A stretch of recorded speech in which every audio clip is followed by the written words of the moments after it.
Coach's comments post-game here, courtside, inside Taco Bell Arena. Coach Neal, my first observation to Hunter, when the Lobos got down by 22 in the second half, there was a ton of fight in the dog tonight. They played hard right to the final horn. They continue to play hard. And, you know, I don't have any being upset about them not playing hard. I haven't, you know, none of them given up. Never, you know, I thought we had great fight. I thought we came out really good in the second half. Had a chance to cut to 5 and miss a layup.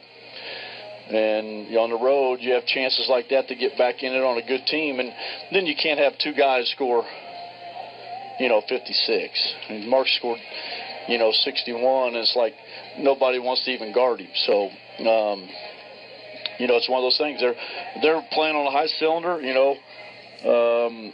You know, Webb hurts us the first time we play him. He goes 7 for 7. He's 0 for 4 tonight. And then we allow 15 threes, and you're just not going to win. And we even went small and kind of slowed him down for a while. We did some switching and did some things. But it's a tough matchup for O to chase him around, and it's tough in ball screen. So they're a little bit different team. You know, they make you guard their bigs in three-point line, and their guards drive you. And then Marks can do a little bit of everything. So, you know, we had opportunities. Our kids kept fighting, kept playing. And you know, it's just one of those things, very painful. Yeah, looking at it, I mean, the fight was there defensively, but just offensively, Broncos had too much offensive power. Yeah, and I think a lot of it is I thought we did a really good job. We went 1-3-1, about 3 possessions. Did a really nice job. We got some stops and got it down to 11 or so. And then there was 3 rebounds there where our guys just quit on the play. Yeah. And well, they scored in transition. They hit those threes. They did. I think that they did, and they got them on a run, and then. You know, we just could, once we got a chance to get it to 5 and didn't do it, then it went right back up to 15 within about 3 possessions. And when you get a chance like that against a good team as high, you know, they're playing at a high level because they got the best player in the league. If you got chances to cut it to 5 and let them start thinking about this, a different deal. But if you continue to give them confidence and you know, that's the thing. And I thought our guys played hard. I thought we had a pretty decent game plan. It's just hard to, you know, they made shots. And that's been the story of the season. Coach, talk a little bit about, because when the game first started, Abasha Jet got off to a good start. In fact, he was leading the team in scoring. Right. And then the ball just stopped going inside. They stopped throwing it in there. Yeah. I know, it's amazing. And, you know, it's one of those things I can't push the button and pass it for him. Yeah. So it's just one of those deals. So he's played pretty good, but he didn't do much in the second half. And then we went small and tried to use him the ball screen because we were able to spread them out and get good scores. We made good plays. It's just that, you know, we got to continue to try to throw it in there to him, but we just don't do it enough. Yeah. Coach Neal, one of the things, this team, Boise, I mean, they could go to Viejas. They could be the leader in the league if they happen to win on the road. They've already beaten San Diego State once. Well, there's a little bit. Let's don't get it twisted now, Robert. There's a difference between going to Viejas, winning, and winning championships. They haven't won any. Right. So let's don't annoy anybody till they've done something. And San Diego State's done plenty. And so let's don't get all fired up about it till they do something. And then when they do something, then we can say that. But they've yet to do it. They won. You know, the only conference championship they won was winning the WAC. They haven't come close to sniffing one here, so let's don't anoint somebody until they prove it. And you know, that's what I'm upset about, and I hate losing, and it's driving me crazy. I think our team's got to really, really look in the mirror and decide that when they're tired of it. And right now, we had some situations tonight where I don't know if they really wanted to get over that hump. They had some plays where we could have made a difference, and a lot of hustle plays. But they're playing hard, but there's too many mental breakdowns. There's too many, you know, we got one guy going one way. They're not in sync, and I think a lot of it is because their anxiety.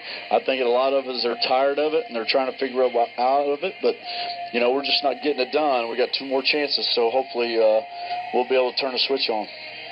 So the Lobos will travel now. You actually get home and you get a day before you have to go to Fresno State. Right. We'll get home tomorrow. We'll let them sleep in tomorrow and get some work done here. Fly home. You know, so, you know, we'll fly home. And I think he's going to get back to see his sister playing, and I think his mom and dad arrive tomorrow, so that'll be good for him because that kid gives everything he has, and it's just a shame that he's had to go through this senior year like this, and some of those guys that are integral parts or important parts of our team, it's like I told him after the game, they need to read the article that he said in the paper.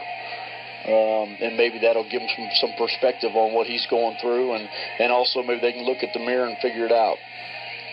Talking about his comments about guys getting in the gym and trying to get better. Just not thinking that you're given something. It's like I told him in the locker room. I don't care if they're mad at me or not. I've been Mr. Nice Guy.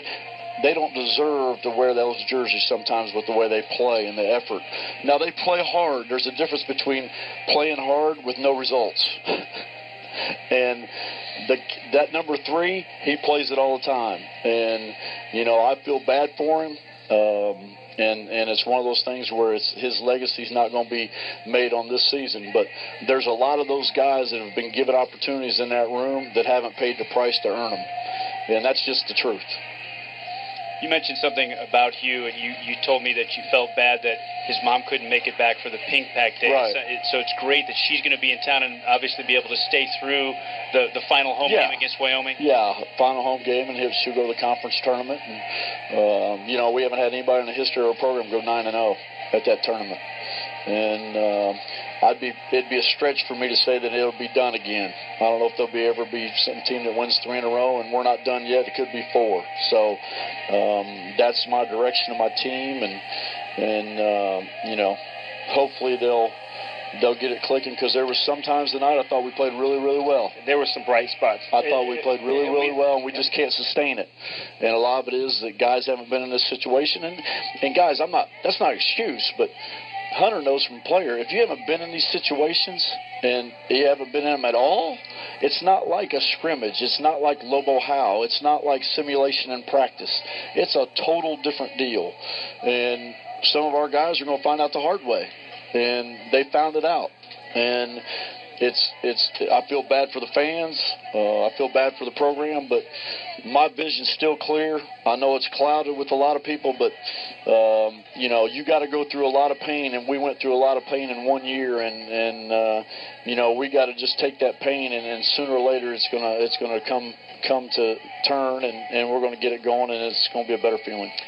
That next step, I think I saw some glimpses, and I'm going to use an example. You've talked about it. You want guys to step into shots, take them, and make them. And I thought I saw tonight a couple of occasions, and Hunter pointed out, Sam Logwood, when he got opportunities, never hesitated and knocked them down. And I thought Dede did in the second half. Yeah. But, and then we got guys that don't. Yeah. Firstinger needs to step into it and take his shot. He doesn't even look at the basket. He's worried about running the offense and ball reversal. And the times that he didn't shoot it, Hunter, we're not even in the offense. It's just a pick and pop, and it's a shot. And instead, he wants to drive it and run over a guy. Just shoot the ball. Nobody's telling him not to shoot it. It's just, that's... Is he shell shot? I mean, what is it, Coach, that he's not stepping into that shot, not even looking at the rim? I don't know, Hunter. I don't know. I don't know if it's fear of failure. I don't know what it is, but we all have a fear of failure, and that should drive you.